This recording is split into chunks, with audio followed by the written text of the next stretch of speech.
今天我们要聊一本神秘又传奇的古书《推背图》。传说在唐朝贞观年间，皇帝李世民召来了2位顶尖术士李淳风和袁天罡，让他们推演大唐国运。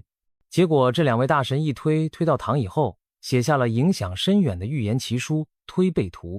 相传他们推算到武则天当皇帝时，袁天罡怕再泄露天机，赶紧从后面一把推李淳风的背，喊道：天机不可再泄。于是此书得名《推背图》。从此这本书流传民间，被奉为预知未来的经典。据说《推背图》总共60项，预言了从武则天时代直到未来上千年的重大事件。听起来是不是很玄乎？更神的是，其中许多预言后来都被认为应验了，历代帝王都把它列为禁书，但民间百姓对它趋之若鹜，谁不想偷看几眼未来呢？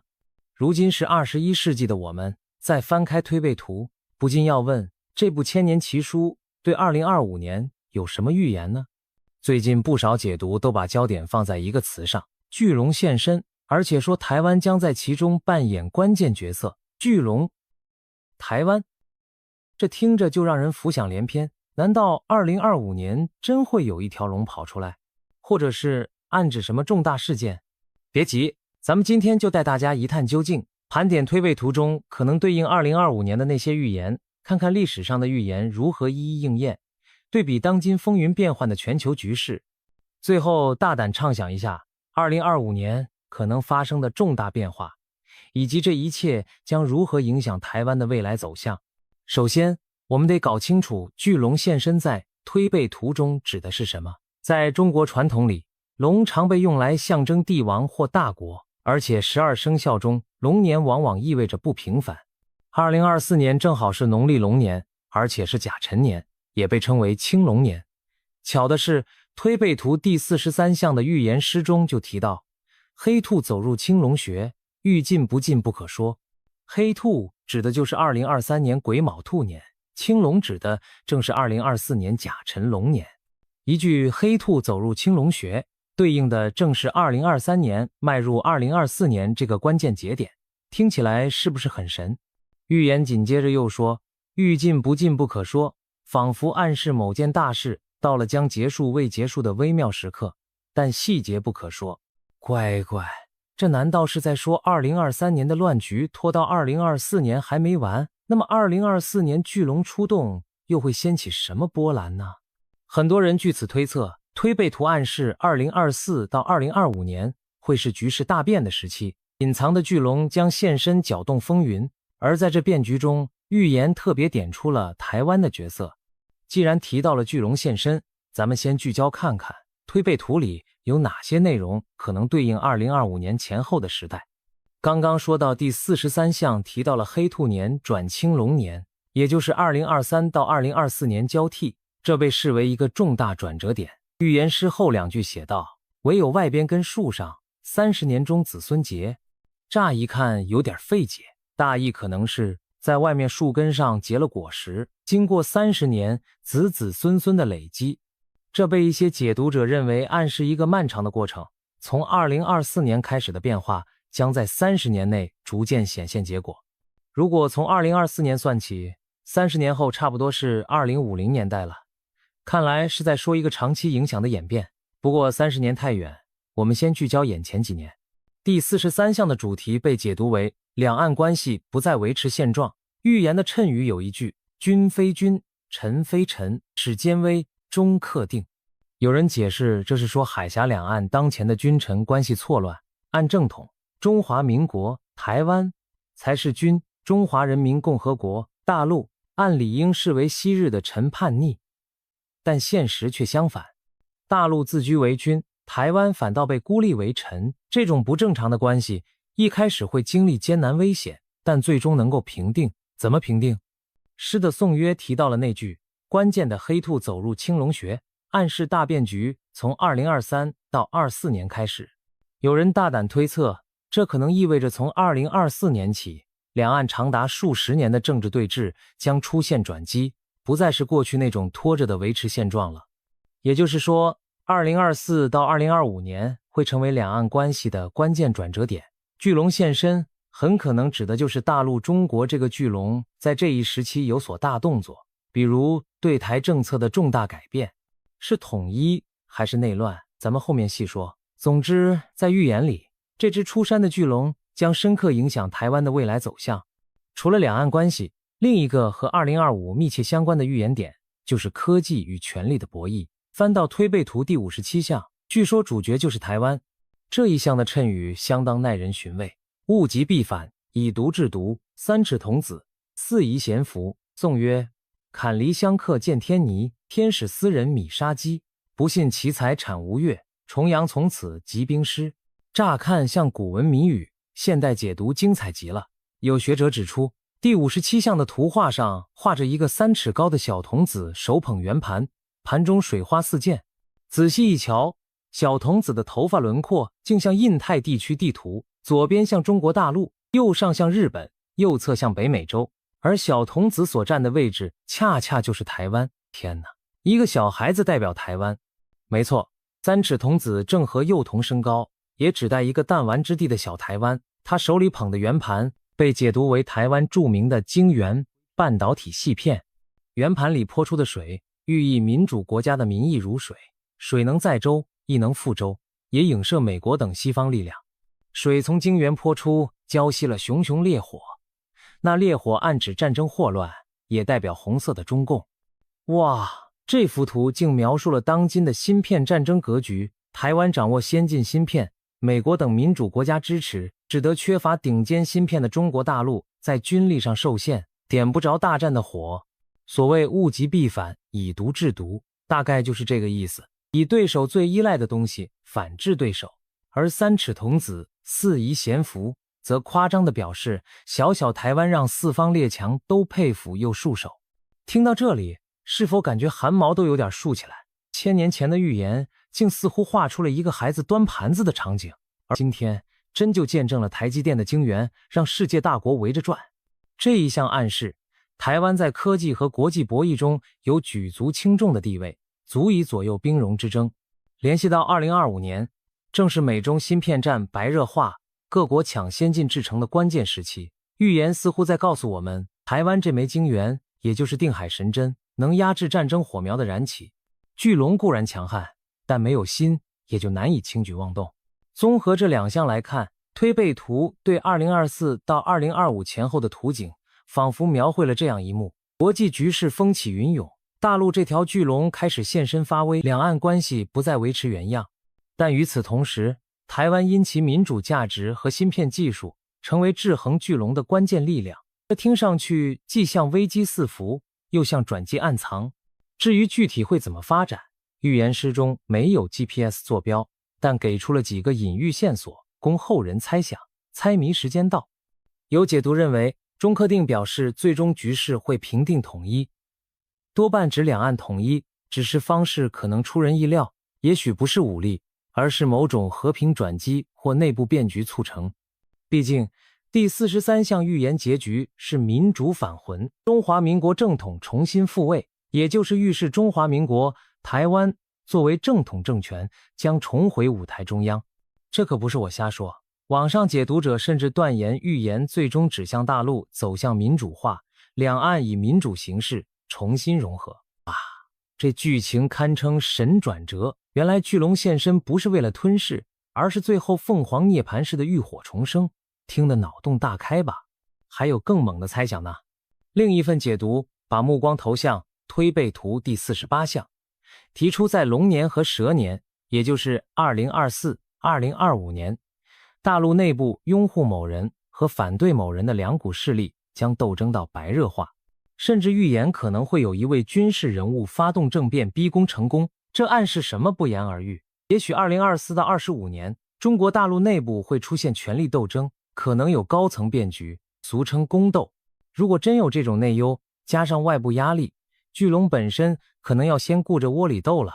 这反过来也影响两岸关系走向，内部动荡往往让对外冒险更不可测。一旦逼宫成功，新的权力结构是更强硬还是更开放？预言没有细说，但提供了一个大胆的剧情走向，让人不寒而栗又充满想象。总之，巨龙现身4个字背后，预示的是2024到2025年中国及周边局势的大动荡与大变革，而台湾就在这风暴眼中。总结这一部分，推背图里对应我们现在这个时期的象，透出几个关键信息。其一，2023黑兔年至2024青龙年交接是转折点，世界格局进入新的阶段。其二，两岸关系可能再也无法维持几十年的僵局，面临重新洗牌。其三，台湾因为民主制度和芯片科技成了左右大战与否的关键角色。其四，中国大陆内部可能有激烈的明争暗斗，增添变数。这些预言要素听起来是否很像我们新闻中正在发生或担心将发生的事？接下来，我们就看看推背图过去那些已经神准应验的预言，验证一下它的靠谱程度，然后对比当今局势，看这些预言为何让人毛骨悚然，又期待万分。别看推背图说的云里雾里，但历史似乎一次次印证了它的神奇。要让大家相信2025年的预言有点门道，我们得先回顾几个已实现的经典预言案例，感受下古代预言家的脑洞有多精准。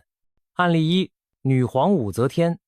早在推背图第3项就剧透了大唐会出现一位女皇帝。要知道，在男权封建社会，这听起来比科幻还扯。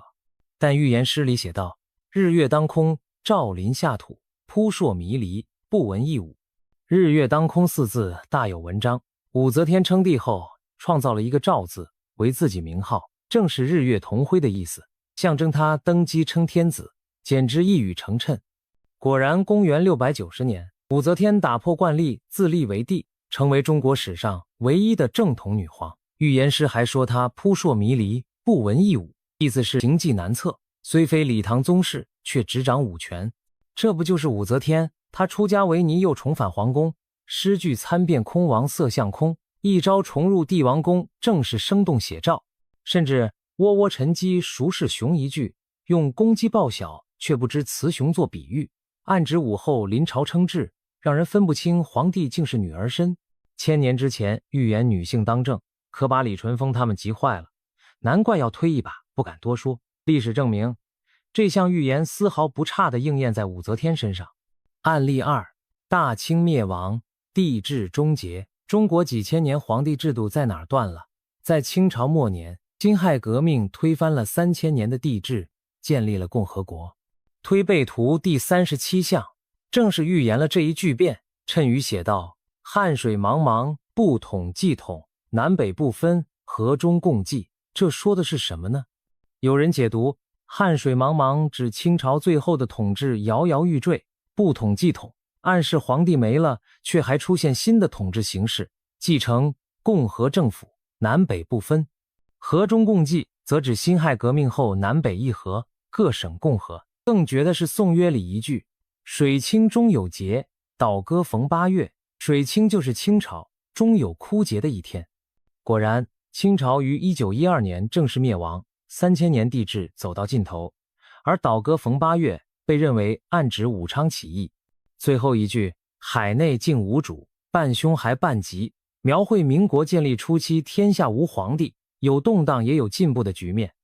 这一项活生生写出了辛亥革命推翻皇帝，建立民国的历史场景。而推背图早在1000多年前就预告了水清终有节，不得不让人叹服。当时的帝王要是看懂这句，只怕睡不着觉。案例3，抗日战争与日本投降，近代史上最悲壮的篇章之一。8年抗战也在推背图中留下了神迹般的预言。第39项，预言抗日战争及日本战败。谶曰：鸟无足，山有月，去出生，人都哭。看不懂。拆开来，鸟无足，山有月，合在一起是个岛。字谜，那只无足之鸟和带月的山拼出岛，指向当时侵华的岛国日本。紧接着续出生，人都哭，简直令人起鸡皮疙瘩。旭日初升，那是日本国旗上的太阳，日本侵华宛如一轮旭日升起，但所到之处人都哭，生灵涂炭。诗的颂更直接，一声听得金鸡叫，大海沉沉日已没。金鸡指公鸡啼鸣，也影射中国版图像一只雄鸡。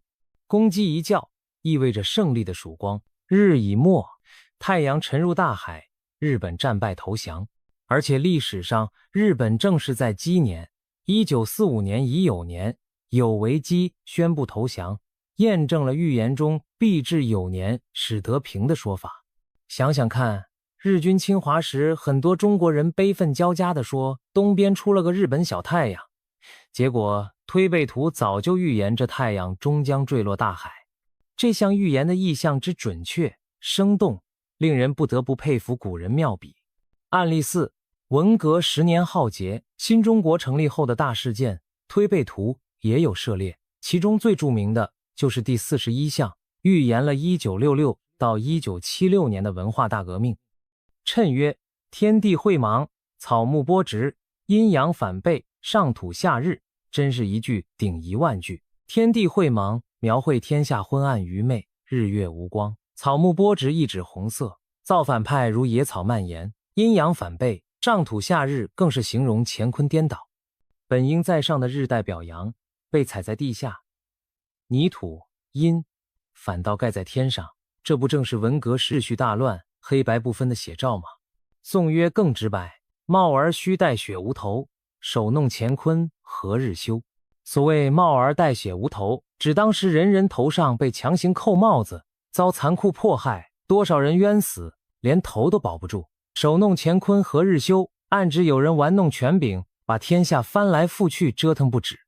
这明显对应毛主席发动的文化大革命，把整个国家搞得天翻地覆。还有99年成大错，称王只合在秦州一句，其中99年被解读为从1871年到1970年之间的某个重大错误决定，而称王只合在秦州，据说影射四人帮最终被抓进秦城监狱。文革结束后，四人帮确实在北京秦城坐牢，这项预言之精准，让很多知情者冷汗直流。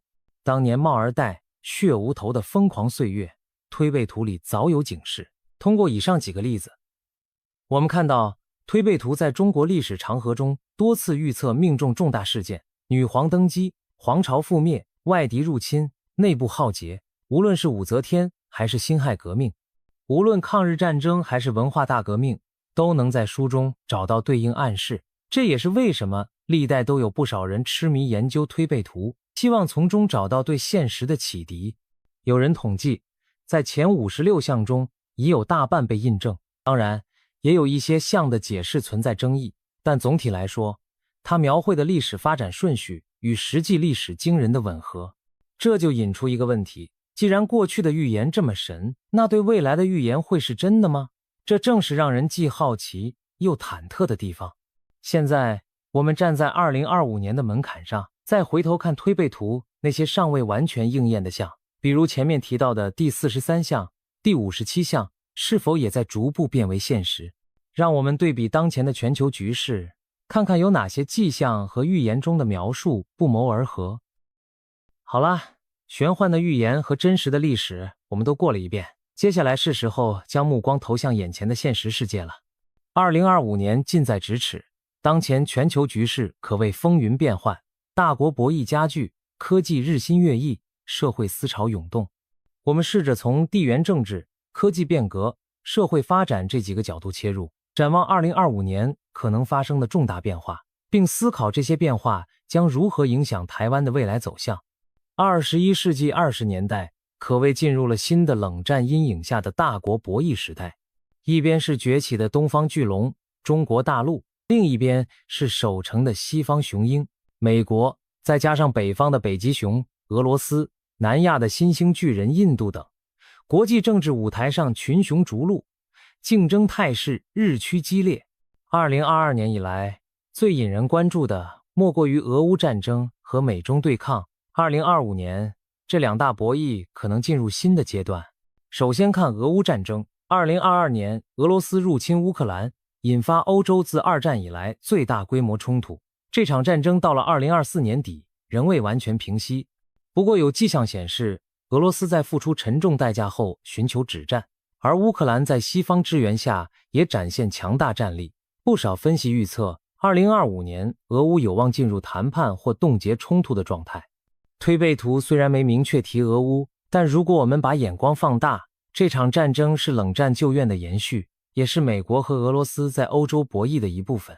战争的降温将使美国可以把更多注意力转回亚太，而这恰恰可能让台海局势更加紧张，因为美国腾出手来更加聚焦应对中国，而中国则早已磨刀霍霍，视台湾为心头大事，一方想守，一方想夺，台湾无疑处在两大巨兽角力的正中心。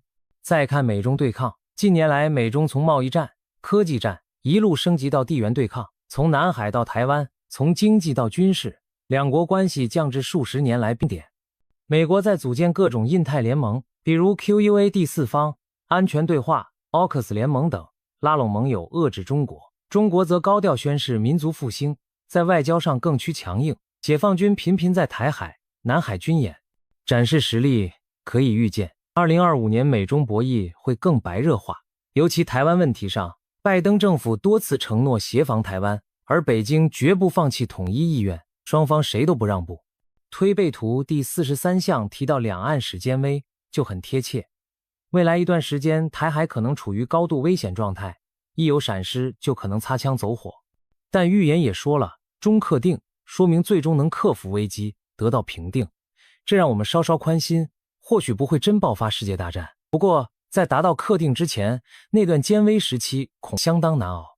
2025年可能正处于这个紧张对峙的阶段。现在美国频繁通过对台军售、国会访台等方式挺台，而大陆则通过军事围演、外交孤立来压台。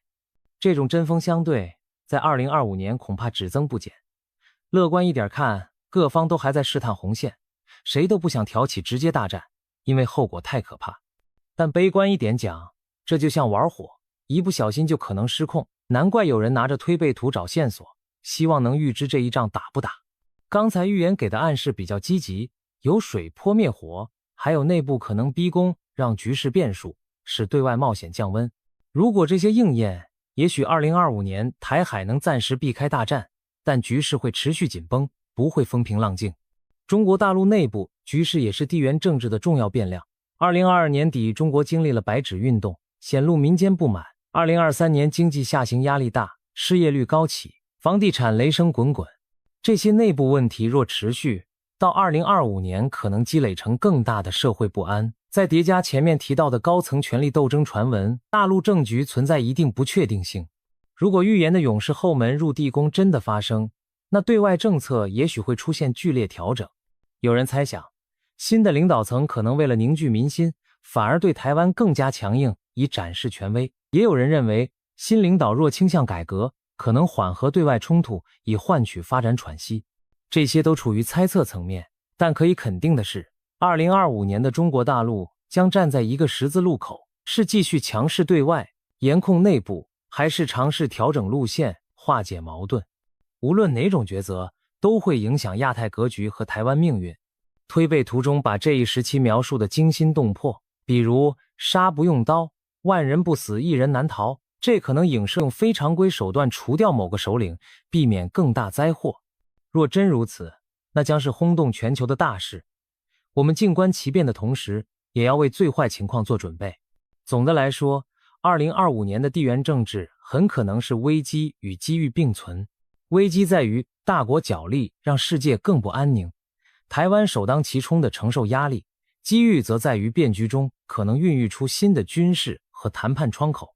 例如，俄乌停火后，美欧或许希望避免在亚太再起战端，可能对中国有所妥协谈判；又或者中国内外压力下选择暂缓对台动武，以经济利诱为主。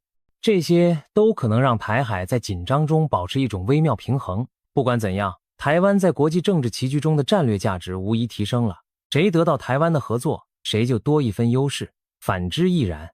这也解释了为何预言强调台湾是关键转折点，因为在现实中，台湾正是影响大国博弈胜负手的重要砝码。谈完国与国的较量，我们把镜头转向人类共同面对的另一场大变局——科技革命。有人说，我们这一代正处在几百年未有之技术大变革时期。人工智能、新能源、航天、生物工程，每一项都在快速突破，改变着我们的生活，也重塑着国际力量对比。2025年将是这些技术变革的加速之年。让我们抓几个最热门的来说。人工智能，还记得 ChatGPT 在2023年掀起的热潮吗？一时间 AI 要抢饭碗成为全球话题。进入2024到2025 AI 技术将更上一层楼，应用更广泛，自动驾驶可能开始在一些城市商业化运行。AI 医生、AI 律师，这些过去听着唬人的词可能悄然进入普通人的生活，甚至连创作领域 AI 都越来越能写绘画、会编程。有人调侃，未来最好的作家可能是 AI， 最懂医术的可能也是 AI， 人类要失业了。当然，现实没那么夸张，但人工智能确实在深刻改变社会分工。推背图有没有预言到这一点呢？有些解读者脑洞大开，把后面的第59项人类大脑联网时代视为对 AI 和脑机接口的预言。虽然后面的项太远，我们暂且不表，但细思极恐，照现在这发展速度，再过20-30年，脑联网也未必是不可能。2025年，我们也许会看到 AI 在不少领域超过人类水准。别忘了，科技进步既是机遇，也是风险。推背图第46项提到，暗暗阴霾，杀不用刀，万人不死，一人难逃。有观点认为，这描述的正是一种高科技杀人武器，比如人工智能武器或生物病毒，能无声无息置人于死地。科幻电影里 AI 失控、生化危机的桥段，我们不希望成真。但2025年起，各国对 AI 安全、基因实验的监管肯定会更严，因为技术的双刃性让人类既兴奋又害怕。总之 ，AI 将在2025年更加无处不在。我们每个人或多或少都得与 AI 共处，而谁能在 AI 领域领先，谁就掌握未来竞争的主动。美国和中国都在拼命投入 AI 研发，这也是没有硝烟的军备竞赛。台湾虽然不算 AI 大国，但凭借芯片优势，也是 AI 发展的基石提供者之一。AI 再厉害，也离不开台积电的高端芯片啊，所以台湾在未来科技版图中的地位仍然举足轻重。半导体与芯片，既然提到芯片，就不能不说芯片战。刚才预言第57项已经用形象的隐喻揭示了芯片之争的重要性。2025年，芯片技术将迈向2纳米乃至1纳米制程的冲刺阶段，台积电、英特尔、三星等巨头竞相研发新工艺。同时，美国对中国的芯片封锁可能进一步升级，包括限制 EUV、光刻机等关键设备出口等。中国则力图科技突围，投入巨资发展国产芯片。可以预料，2025年的芯片战会更加激烈，这不单是商业竞争，更被上升为国家安全竞争。没有先进芯片，军事武器、AI、大数据都成无源之水。推背图所谓奇才出吴越，指的或许就是东方出了一位芯片天才人物，让四方惊叹。而现实中，台湾确实因芯片成为各国拉拢的对象。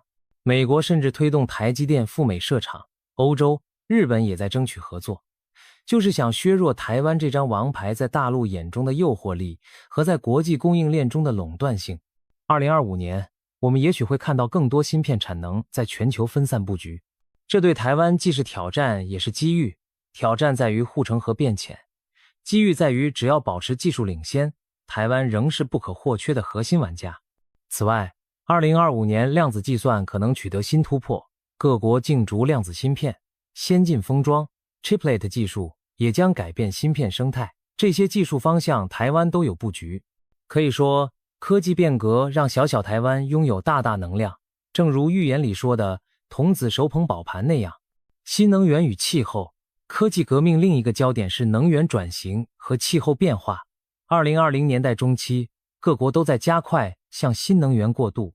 电动车在2025年或许已相当普及，街头充电桩像当年的加油站一样常见，太阳能、风能装机容量屡创新高，新型电池技术可能取得突破，使可再生能源更高效稳定。核聚变实验装置也许在2025年取得里程碑式进展，让人类距离人造小太阳发电更进一步。清洁能源的推广不仅是经济技术问题，更关乎地缘政治。中东石油地位下降，石油美元体系可能逐渐松动，传统产油国需要转型。像沙特这些国家已在谋划后石油时代，这也是世界格局潜在的重大变化。气候方面，全球极端天气频发，2023年各地就上演了高温、洪水、野火三重奏。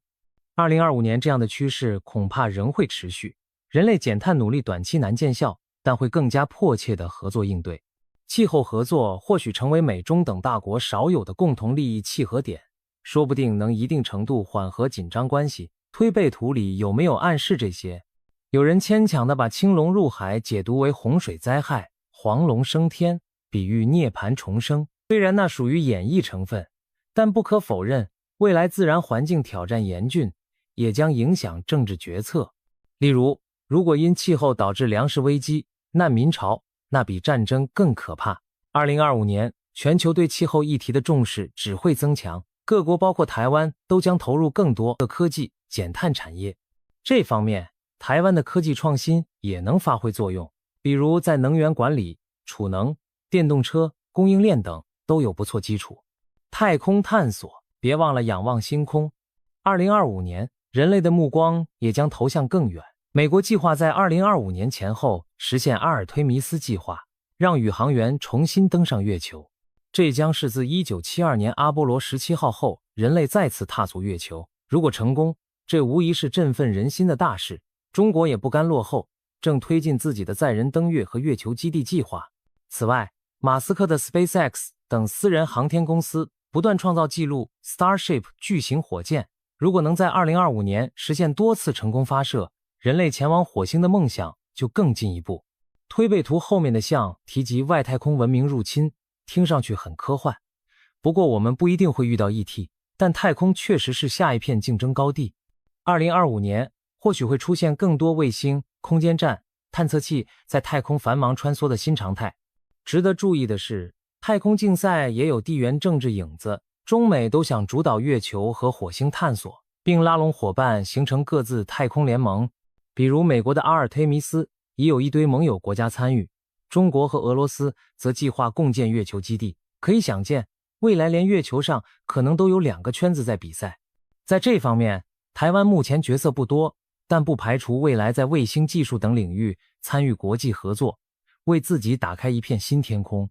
科技一直是人类共同进步的希望所在，尽管有竞争，但我们也乐见国际合作在科技，特别是太空、气候领域有所增加。科技改变物质生活，社会变革则关乎人心与观念的演进。展望2025，人类社会在思想文化层面也在经历悄然的转型，几股浪潮值得关注。民主与治理，20世纪末被称为民主化第3波，但近年一些民主国家反而出现倒退或乱象，例如民粹崛起、社会撕裂等。2025年我们会看到新的调整。一方面，经历动荡后，不少国家在探索更有效的民主治理，比如加强法治、媒体素养教育、防范假消息对选举的干扰等。美国在2024年总统大选后，无论谁上台，都必须修复撕裂的政治生态，以免民主制度继续内耗。欧洲一些国家也在努力平衡自由与秩序。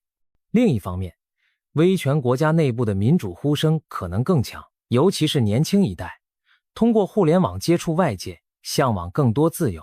这在中国大陆、伊朗、俄罗斯等地都有迹象。推背图预言的最终场景似乎是吴王无帝定乾坤，匹夫有责，一言为君，描述一个没有皇帝、人人参与公共事务的太平时代。这不正是民主理想吗？也许很遥远，但方向如此。2025年，也许会有新的民主浪潮苗头出现，在东亚、台湾和韩国、日本等成熟民主国家可能发挥示范效应，影响着邻国人民。台湾的民主之路走过风风雨雨，至今依然活力旺盛，这是其软实力之一。在大陆民间，或许也会有更多人认识到民主制度的价值。这种观念变化是潜移默化的，但终将成为改变社会的力量。价值观与社会运动，全球化让文化交流空前频繁，但也引发价值观碰撞。2025年，保守与进步2种思潮的博弈仍会在各国上演。例如，关于性别平等、LGBTQ 权利等议题，在一些西方国家已有广泛共识，但在其他地方仍有阻力。科技带来的伦理挑战也需要全社会讨论。可以预期，新一代青年更加关心多元包容、公平正义等议题，他们勇于发声，通过社交媒体凝聚力量。社会运动将在数字时代呈现新形式，线上舆论与线下行动结合，影响决策者。环保运动、Me Too、反歧视等在全球延续，同时也有反全球化、本土主义抬头。这种多元声音此起彼伏，会让2025年的社会显得喧嚣又充满生机。推背图里说，匹夫有责，一言为君，某种程度上反映的正是个体声音的重要性在上升。普通人的一句话透过网络可能引发巨大反响，逼得当权者也不得不倾听。这在民主国家早已如此，在威权国家也越来越明显。比如微博上一句实话，也许会成为全民讨论焦点，进而推动现实改变。当然，这种力量有好有坏，好的是监督坏弊端，坏的是如果谣言滋生，也可能酿成混乱。这就需要社会更成熟的媒介素养和理性对话机制。总之，2025年的社会变革更多体现为观念的变革，人们对权威的态度、对身份的认同、对彼此的包容度都在发生改变。我们可能会看到一些国家出现重要的社会改革或政策转向，正是过去忽视的问题。台湾作为华人社会中自由开放的代表，在这些价值观议题上其实走在前面，也许会对华人世界其他地区产生辐射影响。正如预言暗示民主返魂那样，一个地方的自由之火可能点亮另一个地方。经济与民生，说到社会，就离不开柴米油盐的民生和经济状况。2025年的全球经济形势目前看存在较大不确定。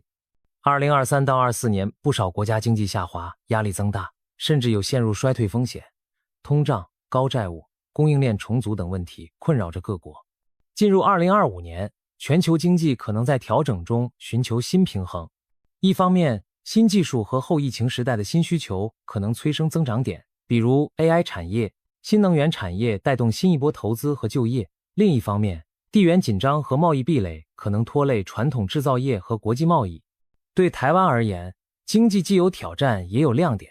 挑战在于两岸关系紧张可能影响商贸、人才交流，但亮点是全球供应链去中化的趋势，反而让台湾企业有机会取得更多订单和投资。比如，欧美日可能更愿意跟台湾这样的可靠伙伴合作，而不是中国大陆。台湾的半导体、精密制造、绿色科技等都可能因此受益。经济好坏直接影响社会情绪。如果2025年全球经济向好，社会稳定度会提升；反之则动荡风险上升。推背图并未直接描述经济数字，但他关注民生疾苦。比如前面文革那项就在自省大乱给老百姓带来的伤害，现代治理者也明白这一点，尤其中国大陆高层深知必须稳经济才能稳人心。所以我们预计，无论国际局势多紧张，各国政府在2025年都会把提振经济、改善民生作为重中之重。民以食为天，这是千古不变的道理。聊了这么多，我们终于回到今天的主角——台湾。在推背图的未来预言中，台湾屡屡被提及或隐喻为关键，一会儿是对峙中的正统军，一会儿是手握芯片的童子，总之存在感十足。那么放眼现实，2025年的各种变化对台湾意味着什么？台湾又将如何在风暴中发挥关键作用呢？让我们梳理一下。地缘政治方面，台湾无可避免地处在美中博弈的最前线。对于美国来说，台湾是印太地区自由民主阵营的一艘不沉的航母，更是高科技供应链的重要一环。对于中国大陆来说，台湾是祖国统一的最后一块拼图，也是冲破第一岛链，成为海上强国的战略要地。正因为如此，台湾的安危牵动着整个亚太局势。2025年，大国博弈有升温风险，台湾需要在安全上更谨慎小心。所幸的是，国际社会对台海和平的重视也与日俱增。预言中提到外边之水灭内火，现实里体现为国际联盟对可能的武力犯台形成震慑。2024年台湾举行了总统大选，新政府的两岸政策走向也将影响2025年的局势。无论是哪党执政，都必须权衡在主权尊严和避免战争间取得平衡。预言给台湾的结局似乎是好的，但过程不会平坦。可以想见，台湾在2025年会大力加强国防，深化与美国、日本等安保合作，同时也尽量避免刺激大陆到不可收拾的地步。这就像在钢丝上跳舞，需要极大智慧。好消息是，以台湾社会的开放和创造力，完全有能力通过外交沟通和灵活策略来争取国际支持和自我保护并举。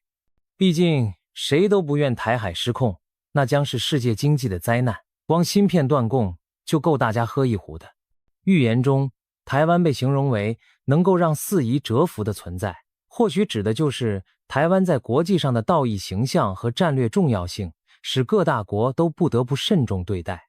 科技经济方面，台湾可谓立于风口浪尖，亦身怀利器。2025年，全球对先进制程芯片的需求只增不减，而台湾的台积电等公司仍然在技术上领先半步。只要保持研发投入和产业优势，台湾的经济在高科技领域就有坚实支撑。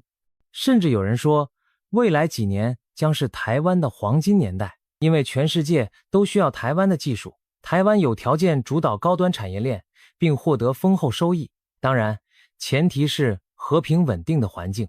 如果发生冲突，这一切将毁于一旦。因此，台湾需要把龟盾发挥到极致，既是自身产业优势，也是安全筹码。预言里童子端盘浇灭战火，正是这个道理。台湾的芯片之盘不仅是经济保盘，也是让企图动武者投鼠忌器的护身符。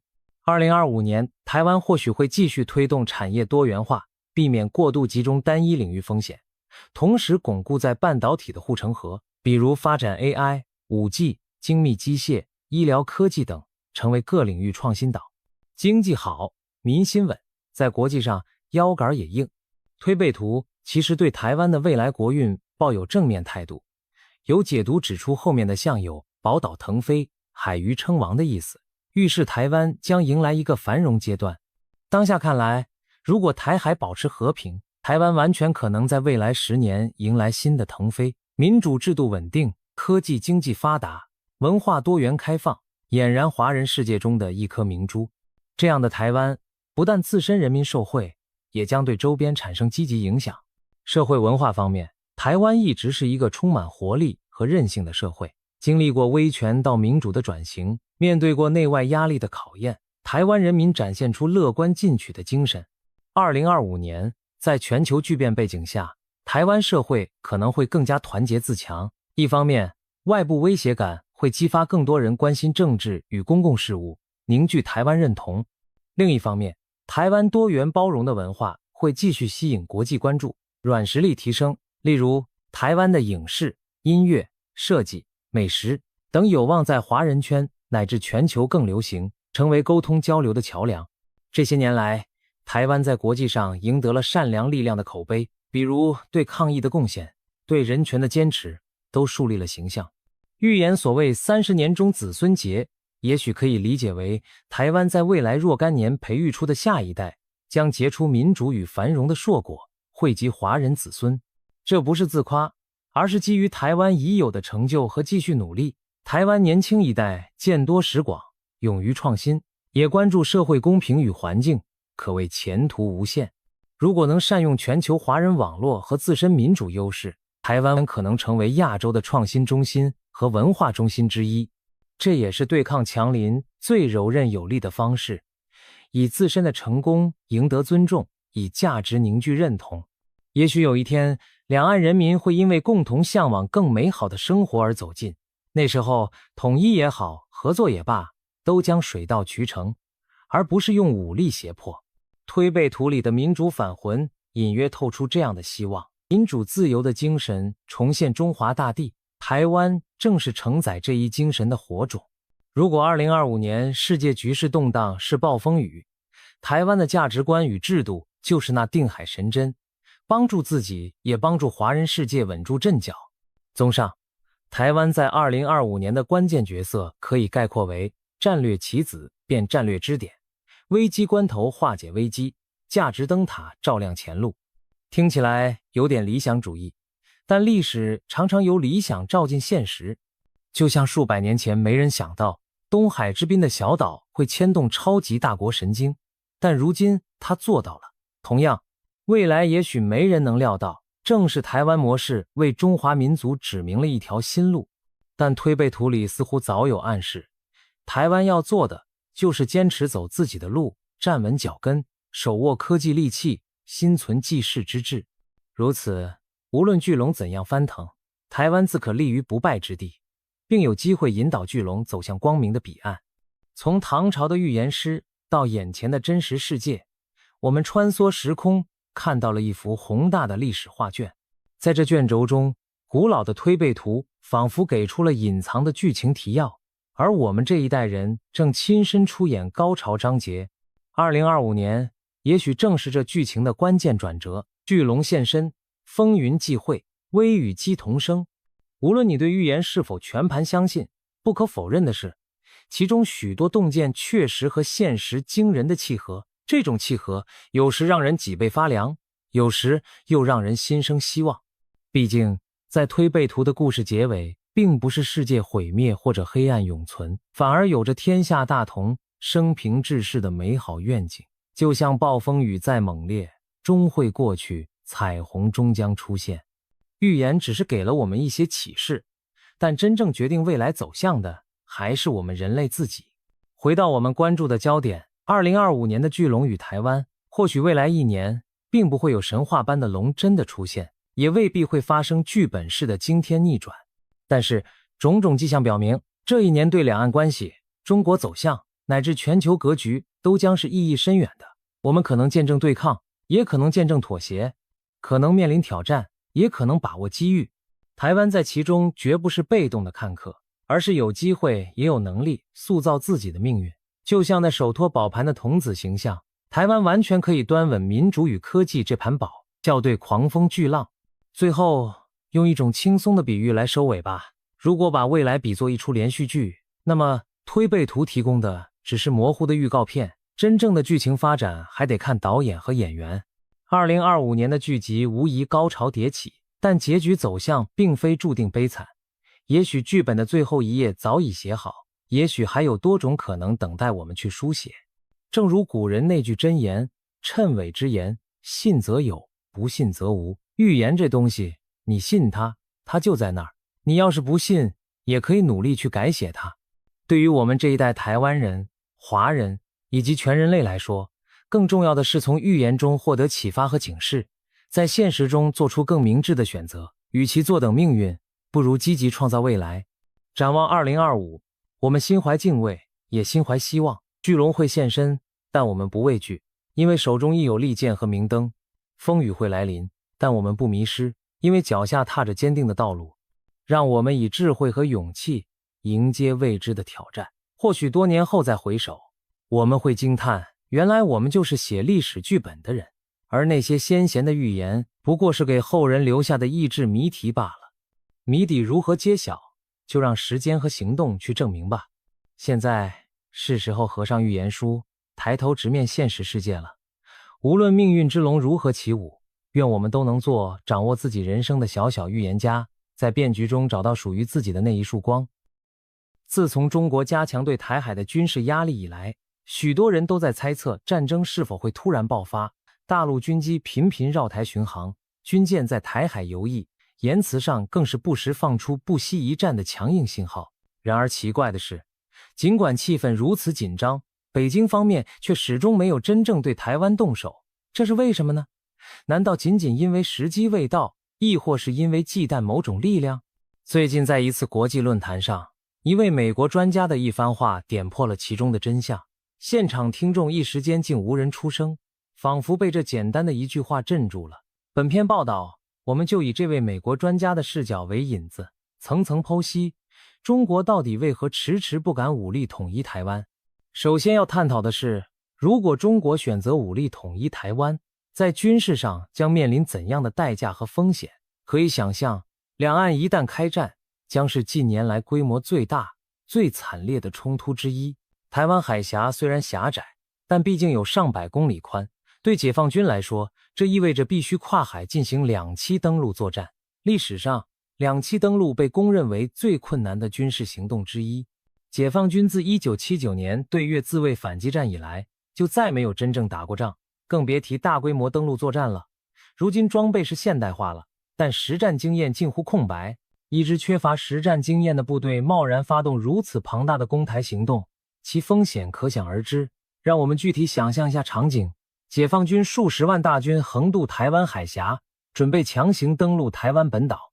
台湾方面早已构筑了完整的防御体系，从海岸滩头阵地、岸防导弹，到精锐的陆军和预备役部队虎视眈眈地等待着。如果解放军真的赶来，等待他们的将是枪林弹雨。即便解放军拥有数量庞大的导弹和空军，可以对台军事目标进行打击压制，但要完全摧毁台湾的防御意志和能力，并非易事。何况台湾军民还可以利用地形优势展开顽强抵抗。台湾本岛多山多丘陵，一旦解放军突破不了几个主要港口和滩头阵地，就会陷入进退两难的困境。到那时，想撤退也难，进攻更难，伤亡数字将不断攀升。更严重的是，一旦冲突升级，台海很可能不只是两岸自己的战争。美国一直暗示不会坐视台湾被武力吞并，美军及其盟友极有可能直接或间接介入。试想，如果美国的航空母舰战斗群和先进潜艇部署在附近海域，随时准备打击解放军的登陆船团和后勤补给，会发生什么？中国再庞大的军队，在美日等强大海空军的围堵下，也可能付出惨痛代价。坊间有消息指出，美国某智库曾进行兵棋推演，结果显示，解放军若发动对台攻势，其2栖登陆舰艇可能在美日联军的反击下损失高达90%，海空军精锐大量折损，攻台部队伤亡数字惊人。就算最后勉强有部分部队登陆，也很难全面占领全岛。可以说，军事上即便中国最终把台湾拿下，也几乎注定是一场惨胜，胜利的代价大到令人无法承受，更别提还有失败的可能性，那将是对北京政权极为严重的打击。所以，从纯军事角度看，北京高层绝对明白攻打台湾绝非易如反掌，反而可能是一场赌上国运的危险冒险。除了枪林弹雨、生灵涂炭的军事风险，武统台湾还将带来巨大的经济代价，这一点同样令北京投鼠忌器。现今的中国深度融入全球经济，大陆是许多跨国企业的重要生产基地和市场。一旦台海开战，西方国家几乎可以肯定会对中国祭出严厉的经济制裁。从近期俄乌战争的情形就能略窥一二。2022年俄罗斯入侵乌克兰后，美国和欧洲联手对俄实施了史无前例的经济制裁，大量俄罗斯海外资产被冻结，关键技术和产品禁运，大批西方企业纷纷退出俄罗斯市场。试想，如果类似的制裁措施落在中国头上，会是何等局面？首先，美元和欧元等国际金融体系对中国的反制将是毁灭性的。中国拥有巨额外汇储备和海外资产，一旦美国冻结中国在海外的资金，限制中国银行进入 SWIFT 国际结算系统，中国的对外贸易将瞬间陷入瘫痪。中国每年进出口贸易总额占 GDP 相当大的比重，失去正常贸易结算渠道，制造业和出口行业将遭受灭顶之灾。同时，能源和原材料的进口也会受阻。中国是石油和粮食净进口国，海上能源通道一旦被美日封锁或者国际制裁阻断，国内能源短缺和物价飞涨将接踵而至。这不是几个月能解决的问题，长期看甚至可能引发社会经济的系统性危机。其次，外国资本的撤离将给中国经济造成严重冲击。多年来，中国吸引了大量外资设厂投资，不少国际品牌的供应链深深扎根中国。如果北京当局对台动武，跨国企业必然人心惶惶。即使西方政府不强制要求企业撤离，中国本土的战时状态和不确定性也会吓跑很多投资者。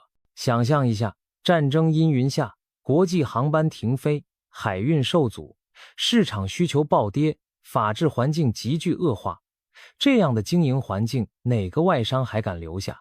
外资的大规模撤出将直接导致工厂停工，大批工人失业，资本外流和税收锐减，使中国经济雪上加霜。而且一旦企业退出，要再让他们回来恐怕非常困难。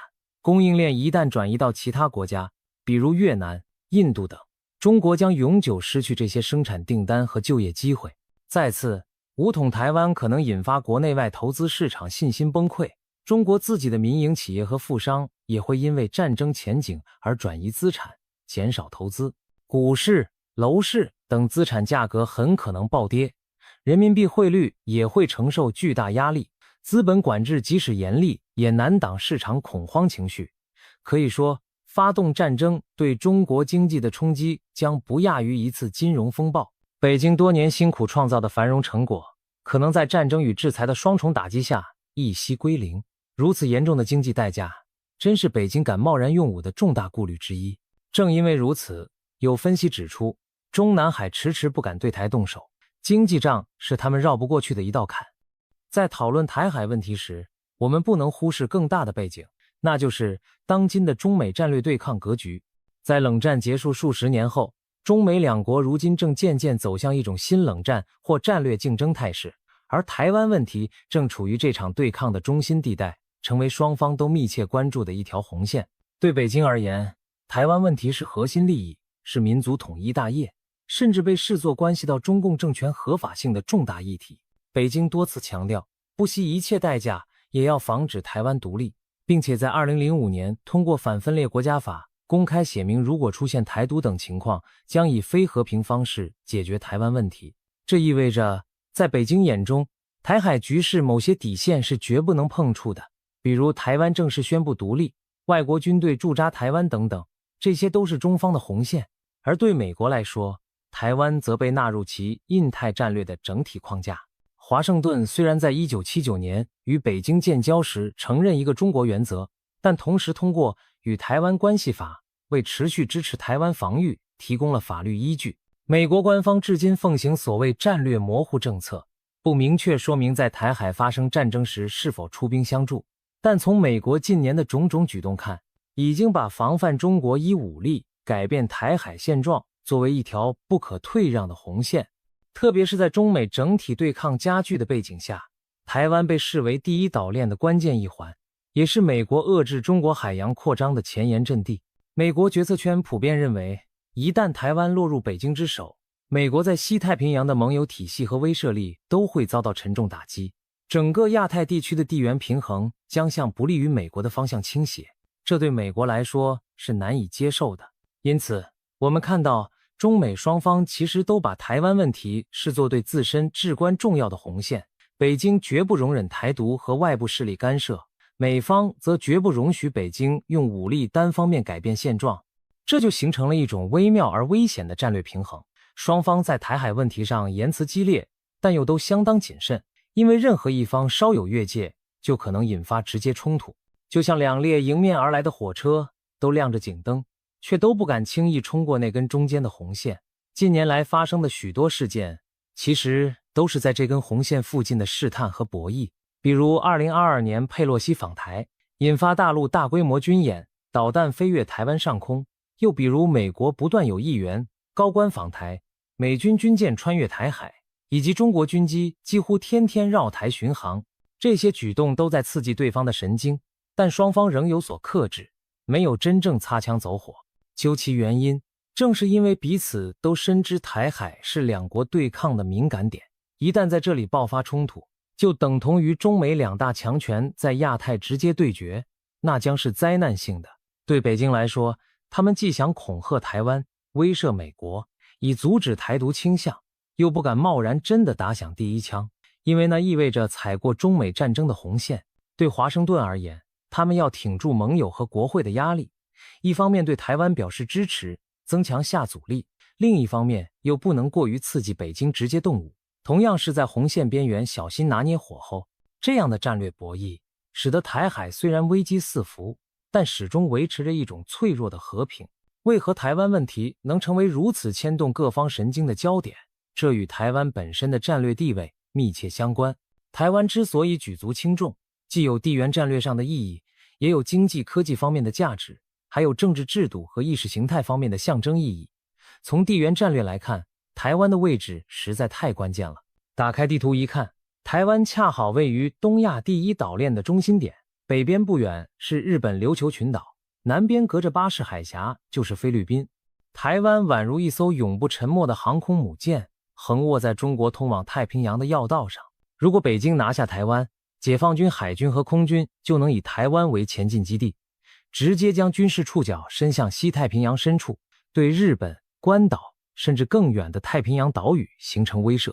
届时，美国在西太平洋的防线将被撕开一个巨大缺口，第二岛链甚至夏威夷都可能感受到压力。因此，台湾在军事上是扼守中国出海口和美军西进的重要战略要地。正因为如此，美国和日本绝不会轻易让台湾落入北京之手，否则整个亚太的战略平衡将发生翻天覆地的变化。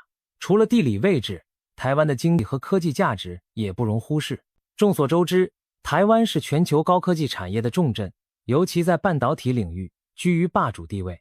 台湾的芯片制造企业如台积电等，供应着全世界极大比例的先进芯片。一旦台湾发生战争，不仅台湾本身的经济会遭受毁灭性打击，全球科技产业链也将陷入混乱。更别说，如果北京掌控了台湾的半导体产业，那将使中国大陆在科技上获得巨大利益，同时其他国家会面临供应链被卡脖子的危险。当然，在现实中，台海一旦开战，这些高科技工厂很可能反而会被破坏殆尽，成为废墟，因此各国才更不希望战争发生。然而无论如何，台湾对全球经济的重要性提高了各国干预的意愿，毕竟谁都不愿见到自己依赖的芯片突然断供。政治和意识形态方面，台湾的分量同样不轻。台湾是一个在华人社会中运行成功的民主政体，与大陆的威权体制形成了鲜明对照。对于西方民主国家而言，台湾是自由民主在东方的一面旗帜，也是证明华人社会可以实行民主的重要案例。如果台湾被北京以武力征服，西方民主国家会视之为威权对民主的一次重大打击，因此绝不会坐视不管。相反，他们会觉得有必要站出来捍卫台湾，既是捍卫一个小国的自由，也是捍卫民主价值在全球的信誉。同样地，对北京而言，台湾的存在本身就有某种制度比拼的意味。尽管北京强调统一大义，但也深知台湾多年繁荣发展的事实，等于是在挑战中共的执政合法性。如果让这样的一个另类中国长期存在且更加自由富足，确实让北京脸上无光。因此从意识形态角度，北京也有动机想拿下台湾，消除这个对比。然而正因为台湾涉及如此复杂的战略、经济、价值因素，各方才更加慎重。台湾就像一块多米诺骨牌，只要一倒，下游影响深远，没人敢轻易推动它倒下。美国虽然对台湾采取战略模糊政策，但通过各种实际行动暗示了对台防卫的决心，这其中隐藏的潜台词值得剖析。首先，尽管美国没有明说一定保卫台湾，但一直在强化台海军事准备。一方面，美国持续对台军售，不断升级台湾的防卫力量，将台湾武装成刺猬，让解放军即使登陆也会陷入长期苦战。美军还据报道派出人员协助台军训练，可见绝非袖手旁观。另一方面，美国与盟友多次在亚洲举行联合军演，战舰频繁穿越台海，用实际行动告诉北京，如果你动武，我们和盟友随时可能介入。其次，总统拜登上任后曾多次明确表示，如果中国攻台，美国将防卫台湾。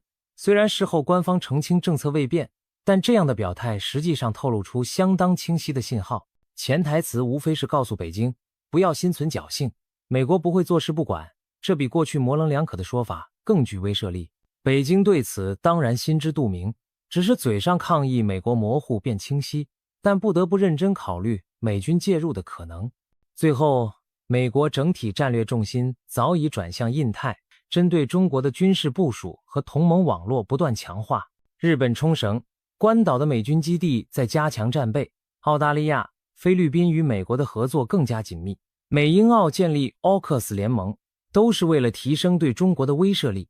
美国的潜台词很明确，保持台海现状符合美国利益，一旦北京试图以武力打破现状，美方将竭力阻止。华盛顿真正承诺的是维护台海现状，这意味着只要台湾不主动宣告独立，美国就不挑起战端。但如果北京先动手，美国的威慑就会变成实际行动，对北京来说，这无异于设下了一道险峻的红线。台海之战如果爆发，不仅是军事与经济的较量，更会引爆全球舆论海啸，带来民主国家的一系列连锁反应。可以想象，当电视上出现台北燃烧、市民逃难的画面时，国际社会会作何反应？首先，国际舆论几乎肯定一边倒谴责北京攻台，就像俄罗斯入侵乌克兰遭到全球谴责一样。中国对台湾动武将被视为公然的侵略，各国媒体报道平民伤亡、难民潮的悲剧画面，会引发全球的同情和愤慨。北京将背负沉重的道义指责，成为众矢之的。这对一直想塑造负责任大国形象的中国而言，无疑得不偿失。其次，民主阵营国家势必形成统一战线，对中国进行全面制裁和反制。以美国为首的西方盟友不仅自己会出手，还会拉拢更多国家一起施压。欧洲国家近年来也开始关注印太安全，台海开战时，他们很可能在外交和经济上配合美国制裁中国。民主国家甚至可能组建援台联盟，像支援乌克兰那样提供武器、情报和人道援助。中国因此将陷入前所未有的孤立，与全球主要经济体决裂，几乎变成与世界对立的一方。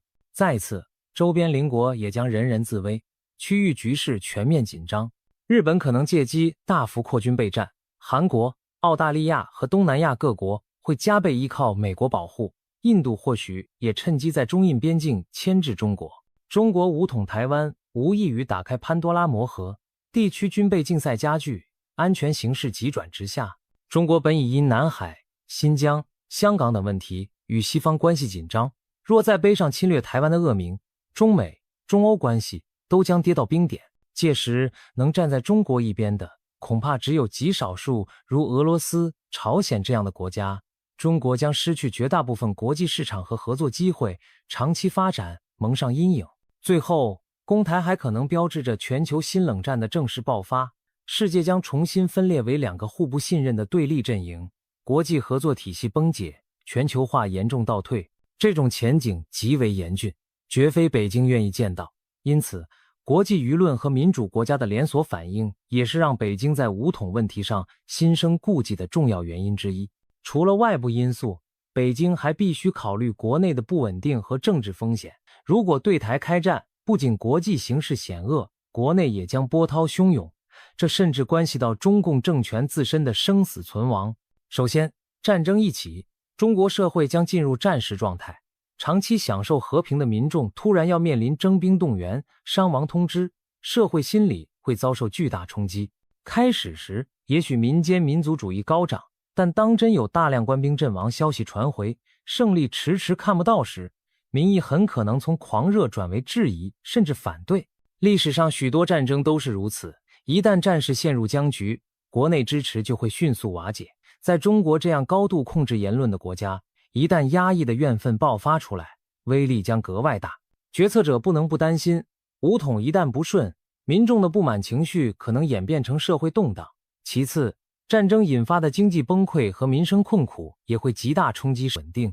失业潮、物资短缺、物价飞涨、停电、油荒等问题，任何一项都足以引发民怨。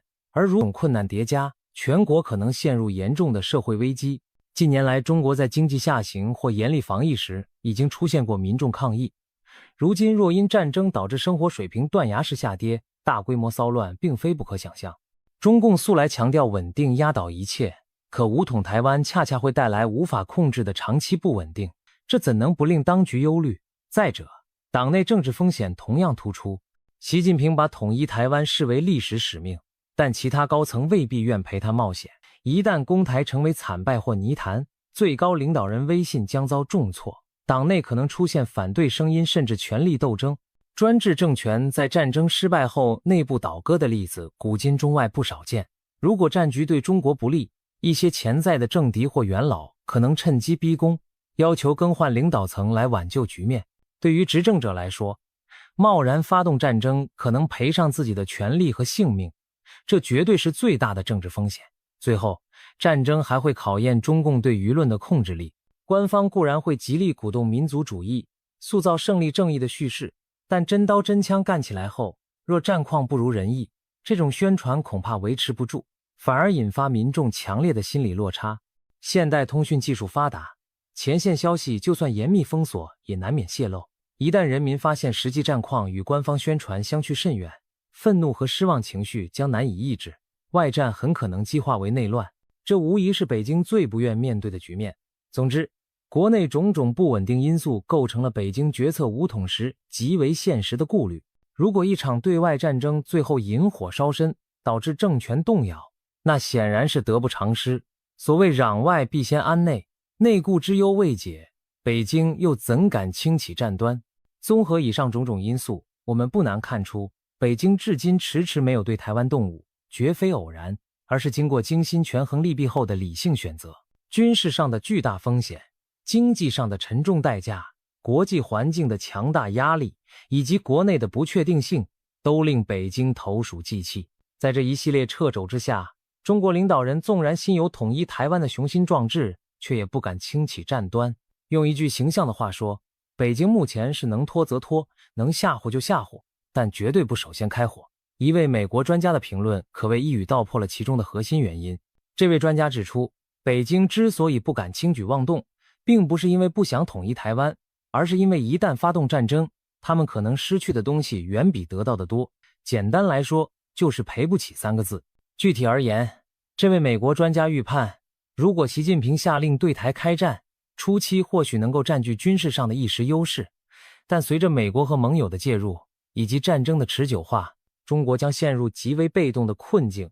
最终的结果很可能是中国即使武力夺下台湾，也因战争带来的综合打击而元气大伤，国力衰退数十年，得不偿失。更悲观的可能，则是战争失败，导致中共政权威信扫地，甚至出现内部崩溃。在这位专家看来，北京高层其实明白这一点，所以才迟迟按兵不动，更多采取灰色地带的恫吓战术，而非真正开战。正如这位美国专家警告的那样，如果北京妄动刀兵，那么等待他们的结局将是自己政权的垮台。据说当这句话在论坛上说出时，全场一片寂静，大家意识到这听似夸张的一句话，恐怕正道出了隐藏在台海局势背后的关键真相，那就是北京当局有所忌惮的根本原因，不是别的，正是对自身生存的担忧。那么未来会怎样呢？当然，没有人能给出现成答案，美国专家们也只是各抒己见，有的甚至认为北京可能在某个节点孤注一掷。然而多数理性的分析认为，在可以预见的未来，北京仍将谨慎行事，通过恐吓和外交手段来渐渐削弱台湾的抗拒，而不太可能贸然发动大规模入侵。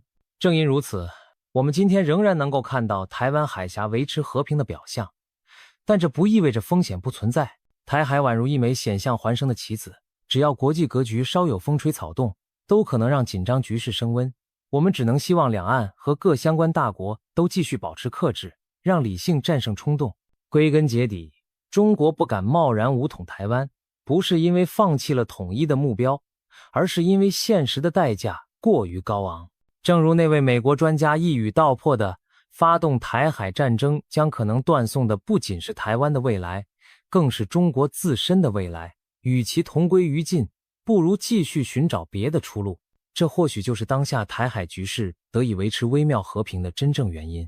观众朋友们，不知道您对这场博弈有何看法呢？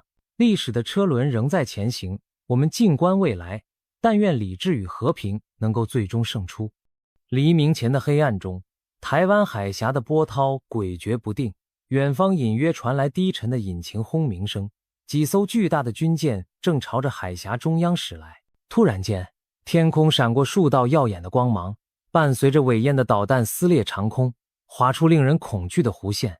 台北城内的防空警报声刺破夜空，人们惊醒，匆忙奔向防空洞寻找掩护。此时此刻，无数人心中浮现着同样的疑问：美国会出兵救台湾吗？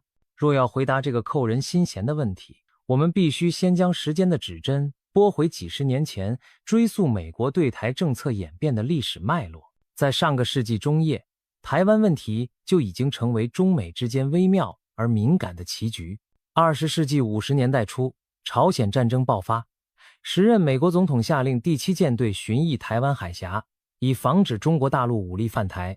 当时的台湾由国民政府领导，作为美国围堵共产主义阵营的重要棋子，美台之间甚至签署了共同防御条约，美军驻扎在台湾，仿佛一道护盾。那是一个美台关系紧密的年代，台湾在美国的冷战中扮演着前线堡垒的角色。然而，国际风云变幻，进入70年代，美国出于围堵苏联的需要，开始与北京接近。历史的转折点来临，1971年，美国和中华人民共和国秘密接触，开启了破冰的乒乓外交。1972年，美国总统尼克松访问北京，发表《上海公报》，首次承认世界上只有一个中国。然而当时对台湾的未来并未明确，只是确认了中方的立场，语带保留地，留下模糊空间。随后1979年，美国与中华人民共和国正式建交，承认北京政府为中国唯一合法政府。作为交换，美国终止了与台湾的外交关系，撤回驻台美军，废除了中美共同防御条约。对台湾而言，这无异于一场地缘政治的地震。昔日强而有力的靠山突然抽身而去，孤岛的未来命运未卜。但美国并未完全放手。同年，美国国会通过了《台湾关系法》，这部法案字句斟酌，耐人寻味，表面平实却暗藏玄机。法案明定，美国将向台湾提供防御性武器，并维持美国自身抵抗武力改变台湾前途的能力。换言之，美国不再公开承诺一定出兵相助，但也不排除在必要时干预。自此之后的几十年里，美国对台政策一直践行着这种所谓战略模糊策略，既下阻北京不要轻举妄动，又避免给台湾过度保障而铤而走险宣布独立。美国的盘算是在两岸之间维持一个微妙的平衡，防止战争爆发。在战略模糊的保险绳下，台海局势虽然偶有紧张，但总体维持了和平现状。比如1996年台海飞弹危机，中国大陆在台湾外海试射飞弹，美国则派出航空母舰战斗群驶入台湾附近海域，以实际行动表明不许越界的决心。那一次，美中双方都适可而止，台海风波暂时平息。然而进入21世纪20年代，情势与冷战时期已截然不同。中国在经济和军事上崛起为足以与美国分庭抗礼的强权。美国在中东常年征战后，逐渐将战略重心转向亚太，同时台湾的民主制度更加巩固，在国际上也逐渐走出阴影，提高能见度。在这种新局势下，战略模糊受到前所未有的挑战。美国国内开始出现要求对台湾提供更明确安全保证的声音，认为唯有战略清晰，公开表明美国将防卫台湾，才能有效下阻北京动武。尤其当2022年俄罗斯入侵乌克兰后，美国与盟友固然对乌克兰给予强大军事支援，却始终避免与俄军直接交火。这种有所克制的介入模式，让一些人担忧，如果北京仿效莫斯科孤注一掷，美国是否也会对台湾只援不战呢？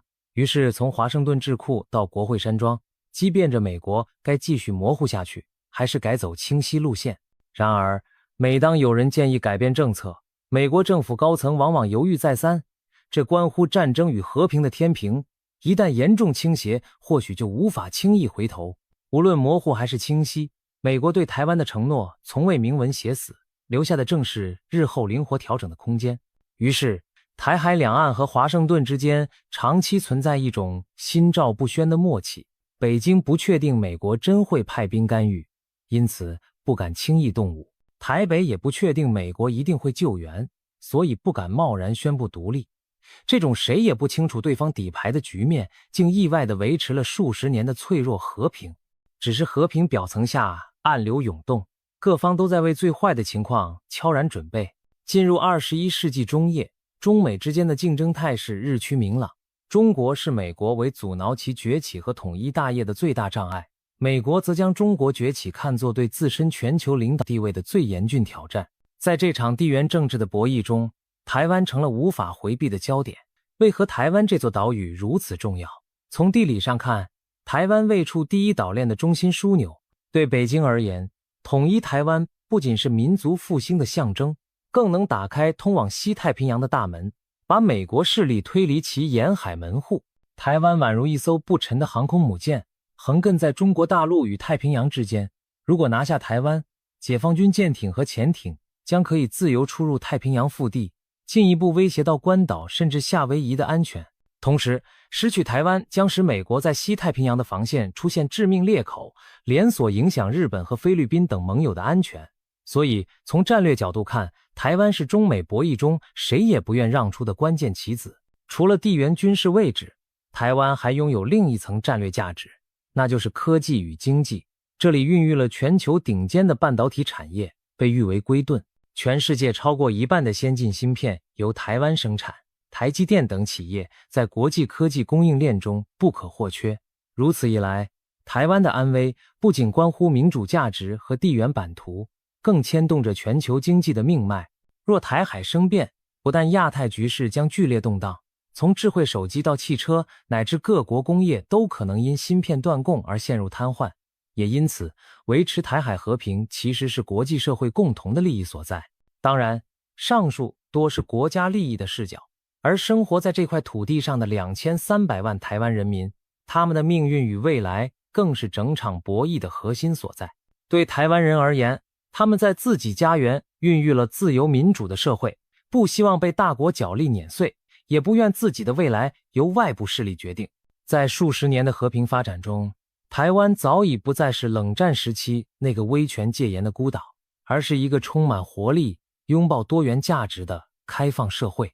台湾人民对前途的期许很简单，也很不容易，继续以自己的方式生活，决定自己的领导人，保持实质的自主与自由。不论北京统一的诉求多么响亮，台湾大多数民众对被解放毫无兴趣。这种民心的距离使两岸和平统一的希望日趋渺茫，也让北京对武力解决选项愈发蠢蠢欲动。于是，台海问题上形成了耐人寻味的三方心理博弈。北京在算计着何时把武统付诸行动，在此之前能否先吓阻美国不敢插手。台北则祈祷危机永远不要来临，同时加紧自我防卫，期盼在真正危急时美国会信守道义站出来。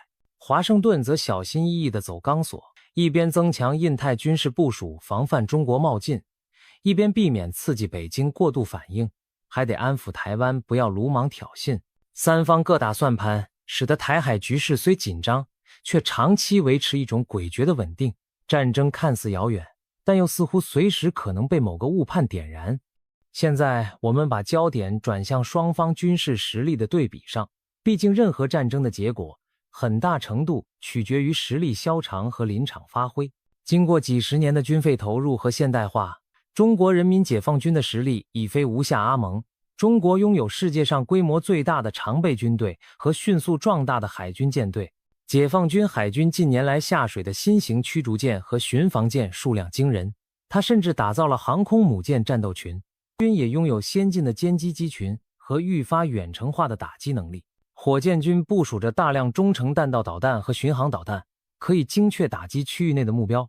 中国庞大的军事工业体系使其具备持续作战和补给的能力，更不要提它还拥有核武力量作为最终威慑。反观台湾，毕竟只是个2000多万人口的岛屿，其国防人力和预算远远无法与中国大陆相提并论。台湾的空军和海军装备主要依赖美国供应，质量虽高，但数量有限，在战机、军舰等主战装备上处于绝对劣势。此外，台湾因多年享受和平红利，兵役制度数度缩短，整体军事动员能量也备受质疑。然而，以小博大从来不是不可能。台湾拥有地利优势，一道天然屏障般的台湾海峡和本岛崎岖的山地地形，还有决心死守家园的军民士气，以及近年强调发展的不对称战力，反舰飞弹、机动防空导弹、布雷艇和水雷等，都是台湾用来延迟和重创登陆部队的利器。若真有战事爆发，台湾不求能与对岸硬碰硬决战于野，而是力图撑到外援抵达，或者令对手付出难以承受的代价。真的到了兵戎相见之时，战争样态可能多种多样。北京或许会选择出其不意，以压倒性火力在开战初期瘫痪台湾的指挥系统与防空力量，为后续登陆开路；也可能采取封锁战术，不急于全面登陆，而是以海空封锁切断台湾的补给线，迫使其慢慢窒息就范。无论哪种方案，解放军都势必要冒巨大的风险。攻岛作战被视为现代军事行动中最复杂困难的一种，需要绝对的制空制海权、庞大的登陆舰队和长时间跨海投送补给的能力。台湾海峡约莫100多公里的宽度，看似近在咫尺，却可能成为埋葬无数士兵的天堑。如果首波攻击未能让台湾丧失抵抗能力，那接下来的登陆部队将面临极其血腥的滩头战。历史上诸如诺曼底登陆、硫磺岛战役的惨烈，都昭示着跨海夺岛之难。北京若下此决心，必然也预料到可能伤亡惨重。另一方面，美国军方也不会袖手旁观。多年来，五角大楼不断推演各种台海冲突场景，寻找解放军的弱点。美军虽然总体实力仍然领先，但不得不考量远洋投射兵力的困难。太平洋广阔的海域和中国强大的反介入、区域拒止能力，使美军的航母战斗群和前沿基地都处于危险之中。中国的东风系列反舰弹道导弹被形容为航母杀手，专为击沉美国航空母舰而设计。数量庞大的巡航导弹也可以袭击像关岛、冲绳这样美军基地。美军如果要介入台海，必须冒着舰艇和人员重大伤亡的风险。现代战场上双方科技水平相差不远时，胜负往往取决于信息战与后勤供应等看不见的力量。美国若将兵力投送半个地球之外，需要大量油料、弹药和备件，而这些后勤线路极易受到攻击。军事专家甚至指出，对手不需要击沉每一艘航母，只要毁坏加油船、炸毁前线燃料库，就能让现代化军队陷入无弹可发、无油可用的困境。美国深知这些弱点，所以近年积极联合盟友在亚太地区预先囤积物资，分散部署，以增强战时韧性。综上，台海双方军事实力悬殊，但战争从来不是简单的纸面数字比拼。在决定性的意志较量和瞬息万变的战场态势下，弱者未必没有一搏之力，强者也不敢言稳操胜券。正因如此，各方在考虑是否开战时，内心都在天平两端反复权衡胜算与代价。一旦踏出第一步，就再也没有轻易的回头路。如此高风险的潜在冲突，逼出了我们最初的疑问：美国究竟会不会出兵？要回答这个问题，我们不妨站在华盛顿决策者的角度，看看支持和反对军事介入的理由各有什么。一方面，美国有强烈的动机介入，从战略利益上看，捍卫台湾等于捍卫美国在亚太的领导地位和可信度。冷战以来，美国以盟友和伙伴网络构筑了环太平洋的安全架构。如果眼睁睁看着台湾被武力吞并而袖手旁观，那亚太其他盟友如日本、韩国、菲律宾，甚至远在欧洲的北约国家，都会对美国的安全承诺产生动摇。美国苦心经营的同盟体系将受到毁灭性打击。此外，台湾作为民主阵营的一员，其存亡被视为自由世界与专制扩张对决的试金石。今日美国若坐视台湾沦陷，无异于向全球宣示，民主盟友遭受侵略时，美国不愿挺身相助，这将极大助长集权国家的气焰。纯粹从国家利益考量，台湾落入北京之手，意味着中国突破第一岛链，美军在西太平洋的防御纵深被压缩，关岛和夏威夷的前沿地位更孤立危险，美国本土乃至国际海上航运都可能面临更大威胁。因此，不论是为了维护世界秩序的公义，还是出于现实的权力均衡，美国都有理由不能让台湾就此陷落。但另一方面，反对介入的考量同样沉重。首先便是与中国直接爆发大国战争的可怕风险。中国不是当年的伊拉克或南斯拉夫，而是一个拥有核武与强大军力的超级大国。美中两军真刀真枪的交火，几乎可以想见将造成美军数十年未曾见过的重大伤亡。美国民众与国会是否准备承担这样的代价？毕竟台湾问题虽重大，对美国而言终究不是本土领土遭侵略。一场远在西太平洋的小岛战争很难比得上珍珠港事件或911袭击那样直接激起美国公众的义愤。美国社会历经阿富汗与伊拉克漫长战争的疲惫后，对另一场海外冲突兴趣缺是可以预期的。如果轻率开战而后陷入泥淖，政治领袖将面临巨大的国内压力。此外，美国与中国经济高度交织，一旦开战，双方经贸联系势将断裂，大宗商品价格飞涨，全球供应链大乱，美国自身经济也难免遭受严重冲击。简言之，对美国决策者而言，出兵救台不仅意味着战场上的殊死较量，还意味着必须承担国内外一连串连锁反应，其难度与风险之高前所未见。许多人因此主张，美国应采取较为保守的策略，比如持续对台军售，以加强台湾自卫能力，以武器和情报支援为主，尽量避免美军与解放军直接对抗。他们认为这样既可援助台湾，又降低爆发世界大战的可能。支持与反对，理想与现实，美国内部的讨论其实早已展开且相当热烈。然而，平时的纸上谈兵是一回事，真枪实弹飞的战时抉择又是另一回事。历史无数次证明，领袖们在危急关头的决定，往往取决于当下的形势和直觉，而不只是事前写好的剧本。如果台海战火燃起，美国总统和他的幕僚将在白宫战情室面临前所未有的压力。他们必须权衡的不仅是上述宏观战略利弊，还有来自盟友的电话、国会的质询、媒体的聚光灯，以及分秒流逝带来的战场态势变化。或许开战头几个小时乃至几天内，情势将一片混乱，各种矛盾资讯扑面而来。台湾撑住了没有？解放军是否登陆成功？日本和其他盟友态度如何？国内民意反应强烈吗？所有这些都将左右美国出手与否的临界点。值得一提的是，美国总统拜登在过去几年里曾多次公开表示，若中国武力犯台，美国将军事协防台湾。每一次他的发言都引发轩然大波。随后，白宫幕僚又赶忙澄清，美国对台政策没有改变，依然是战略模糊。这种画风里的进退，充分体现了决策圈内部的犹疑。面对愈发真实的台海危机前景，他们内心也在挣扎，如何才能既有效威慑中国，又避免陷入不可控制的冲突。在拜登之前，历任总统大多谨言慎行，避免公开谈论出兵与否，但私下都要求军方做好各种预案。毕竟，只有准备好最坏的情况，才能期望它永远不会发生。除了美中两强之外，我们还不能忽视其他国家在台海战争中可能扮演的角色。台湾的地缘处境决定了，若爆发大规模冲突，几乎不可能局限于两岸。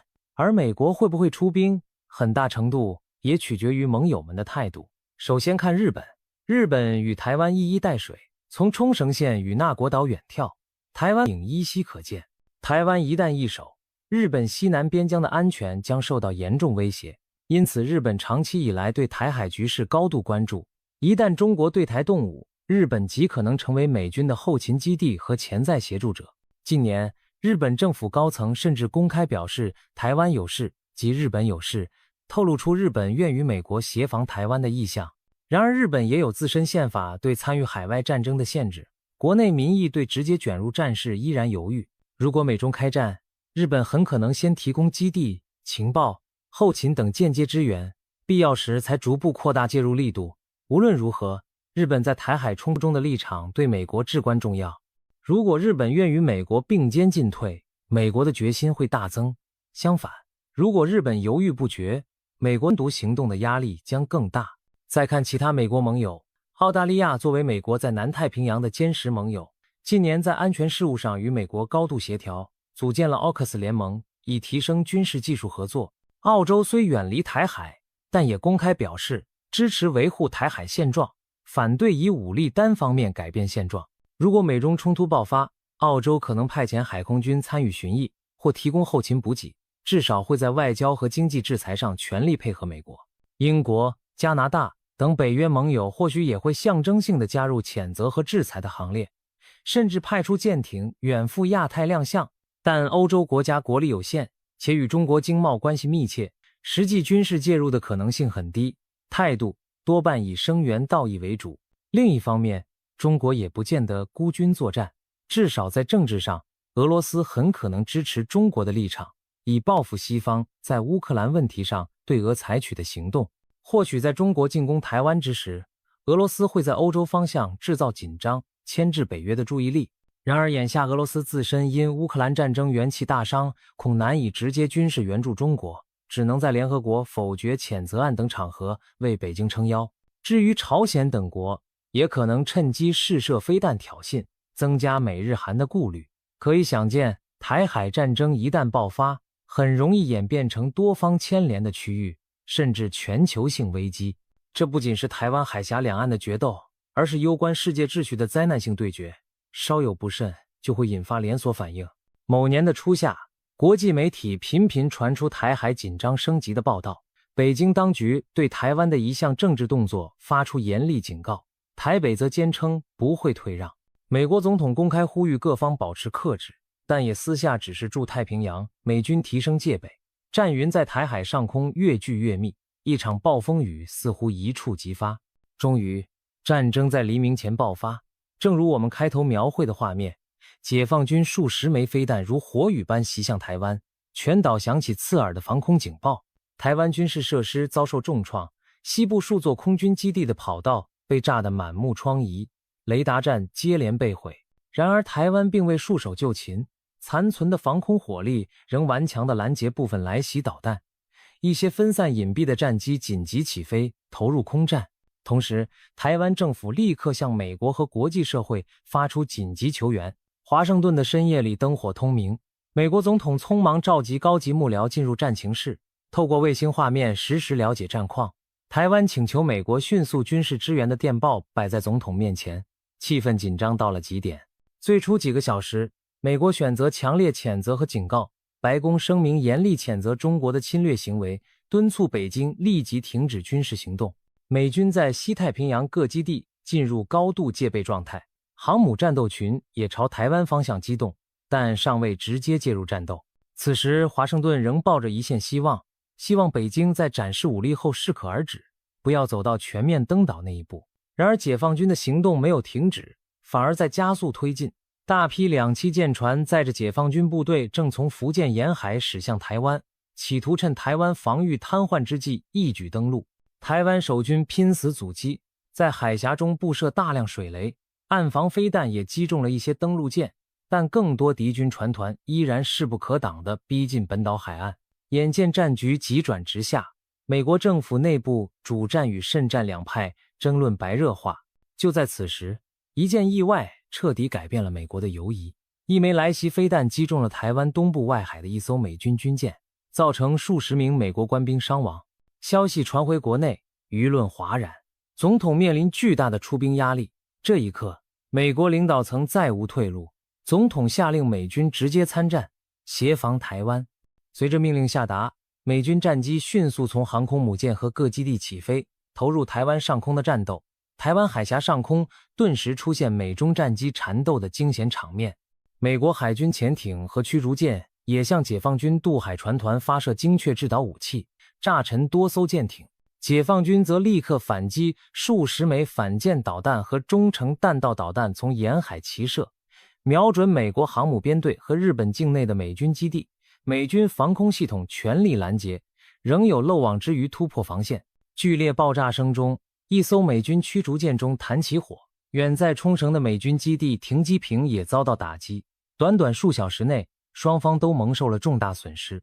这是半个世纪以来两个超级大国首次直接交火，其激烈程度超出世人想象。战争进行到这一步，已经远非最初台海两岸的争端，而是攸关世界秩序的灾难性对决。随着伤亡不断增加，战事有进一步升级失控的危险，国际社会一片恐慌，担心核战阴影再次浮现。面对可能全面失控的局面，各方终于在巨大的压力下放下强硬姿态，透过外交管道寻求停火。经过艰苦的斡旋，一份脆弱的停战协议终于达成。中国同意停止进攻，并将已登陆的部队撤回，台湾则承诺维持现状而不宣告法理独立。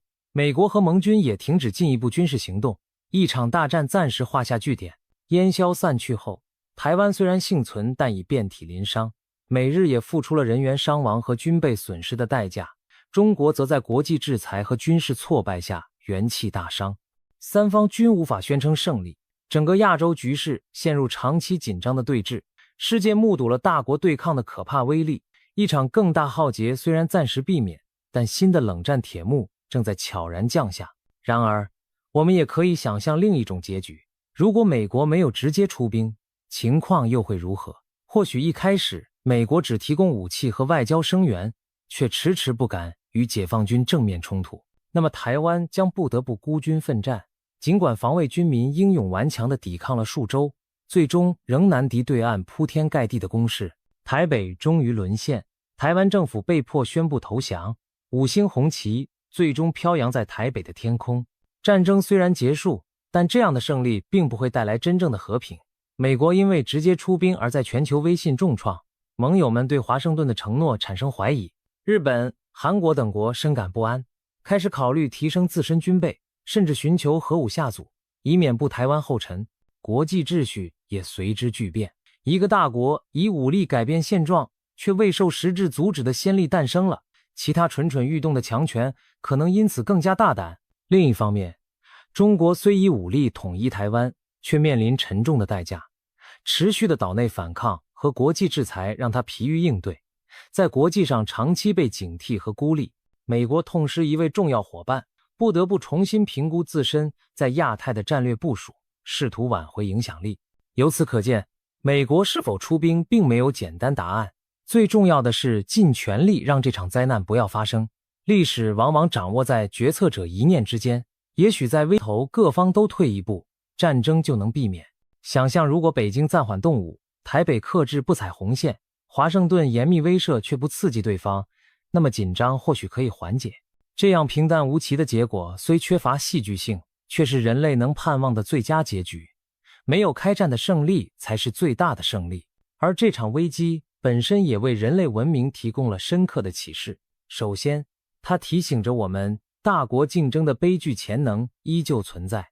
冷战结束后，许多人以为世界将不再有你死我活的强权对抗，但现实无情地告诉我们，历史或许到终点，大国因利益和意识形态分歧而兵戎相见的危险依然盘桓，而且在核武时代，这种冲突的风险会更加不可想象。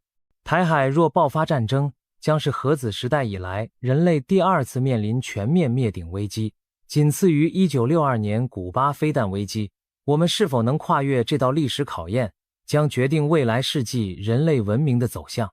其次，台湾问题让我们反思战争与和平的代价。历史上无数次战火吞噬文明成果，每一次战后人们都发誓不再来了，可过不多久，新的战争阴云又悄然聚集。科技越进步，武器杀伤力越强，而人性的弱点却未见减少半分。21世纪的今天，一场局部冲突都可能通过经济全球化的纽带牵连全世界，更何况超级大国之间的对抗。没有任何国家能在这样的战争中独善其身，也不存在真正的赢家。一旦战争开打，我们习以为常的现代生活都可能顷刻间支离破碎。也许正因为如此，现在拥有克制与智慧，寻求和平解决方案，是各方领袖最难能可贵的品质。最后，台海局势昭示出维护国际规则的重要性。如果强权可以任意以武力夺取邻邦，那么战后建立的以规则为基础的秩序将荡然无存。今日的台湾可能变成明日的某个其他弱小地区，人类社会辛苦建立的和平机制和合作框架会崩解回到丛林法则。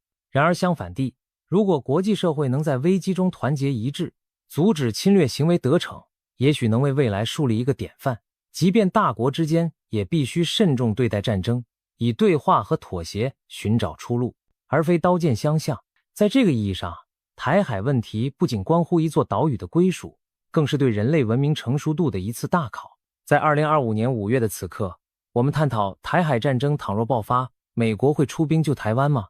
这个令人揪心的问题，并非为了渲染末日情绪，而是为了更清醒地认识现实，珍惜和平的可贵。未来的剧本由当下的我们共同书写。台海之间的波澜也许将持续，但战争与和平的抉择权始终掌握在每一方的领导者和人民手中。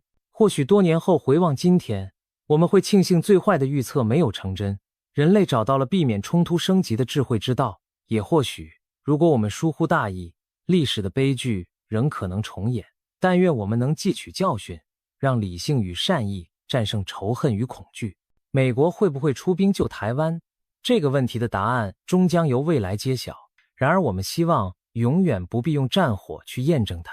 我们期盼看到的是太平洋的风浪逐渐平息，各方在紧张对峙后重新回到对话的轨道。毕竟，在文明的天平上，每一次避免战争的选择，都是在为人类争取宝贵的未来，让这场可能毁灭亚太的战争永远停留在假想的剧本中，成为人类理性最终胜利的见证。